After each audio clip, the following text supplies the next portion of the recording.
বিজ্ঞান প্রযুক্তি এবং পরিবেশ দপ্তরের উদ্যোগে বুধবার রাজধানী প্রজ্ঞা ভবনে এক বিশেষ কর্মশালা অনুষ্ঠিত হয়। ডিএনএ ক্লাবের অ্যাক্টিভিটিস নিয়ে আয়োজিত এই কর্মশালার উদ্বোধন করেন দপ্তরের মন্ত্রী অনিমেষ দেববর্মা। উদ্বোধনী বক্তব্যে মন্ত্রী অনিমেষ দেববর্মা বলেন, বিজ্ঞান ছাড়া কোনো দেশের উন্নয়ন সম্ভব নয়। তাই ছাত্রছাত্রীদের বিজ্ঞান চর্চা করতে হবে এবং এর সুফল মানুষের মধ্যে ছড়িয়ে দিতে হবে। তিনি আরও বলেন, বিজ্ঞানকে সহজভাবে মানুষের কাছে পৌঁছে দিতে ছাত্র, শিক্ষক এবং শিক্ষিকাদের গুরুত্বপূর্ণ ভূমিকা পালন করতে হবে। মন্ত্রী জানান, দপ্তরের প্রথম পর্বে 37টি স্কুলে এই ধরনের প্রশিক্ষণ আয়োজন করা হয়েছে। এবার 40টি স্কুলের প্রধান শিক্ষক, সহকারী শিক্ষক এবং অন্যান্য শিক্ষকদের নিয়ে প্রশিক্ষণ চলছে। ভবিষ্যতে সব স্কুল এবং কলেজকে এই প্রকল্পের আওতায় আনার জন্য দপ্তর কাজ চালিয়ে যাচ্ছে। মেইন যে উদ্দেশ্যটা হচ্ছে বিজ্ঞানকে মানুষের মধ্যে নিয়ে যাওয়া। এখন সব মানুষের মধ্যে তো বিজ্ঞানকে এত সহজে নেওয়া যাবে না। স্টুডেন্টস, টিচার, শিক্ষা নিয়ে যারা গবেষণা করছেন তাদের মাধ্যমে কিন্তু বিজ্ঞানটাকে সরিয়ে দেওয়া যায়। সো এখন আমরা কি করছি, আগে খুব ছোট আকারে এই প্রোগ্রামগুলো, এখন আমরা চেষ্টা করছি রাজ্যের সমস্ত স্কুল কলেজগুলোকে একসাথে না হলেও we should try to cover up all the colleges and schools.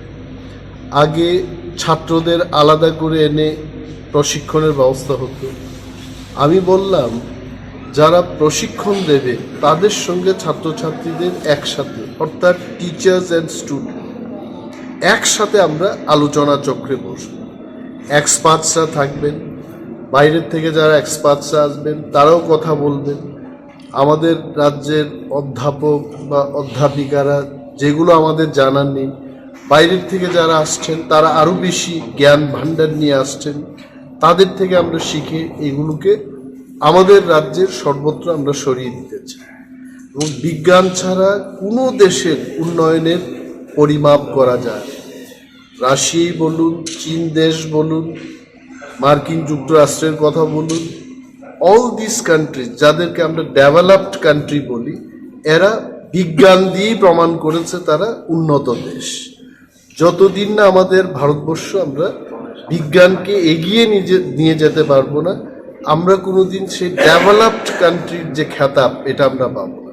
So I as a science and technology minister রাজ্যের সমস্ত অভিভাবক, ছাত্রছাত্রী এবং আপামর জনগণের কাছে আমার একটাই অনুরোধ থাকবে, বিজ্ঞানকে বুকে তুলে নিয়ে রাজ্য এবং দেশকে আমাদের এগিয়ে নিয়ে যাবে। রাজ্যের কতগুলি স্কুলকে এখন পর্যন্ত ডিএনএ ক্লাবের আওতায়? এখন প্রথম তো আমরা 37টি স্কুল দিয়ে শুরু করলাম এটার জার্নি। এখন 170-এর বেশি স্কুলকে আমরা কাভার আপ করছি এবং আরো বেশি করে, আমি বললাম তো, সর্বত্রই এটা আমরা সরিয়ে দেব।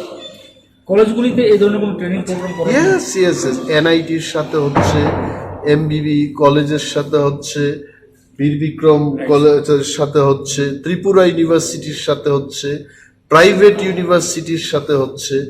এবং গবেষণার ক্ষেত্রেও আমরা যেমন আইসিএআর এর একটা ইনস্টিটিউট আছে, রাজ্যের মানুষের কৃষিক্ষেত্রে যেগুলো দরকার আমরা আমাদের ভান্ডার থেকে সাহায্য দিয়ে, সহায়তা দিয়ে, বিজ্ঞানীদেরকে দিয়ে এই গবেষণাগুলো করানোর চেষ্টা করছি।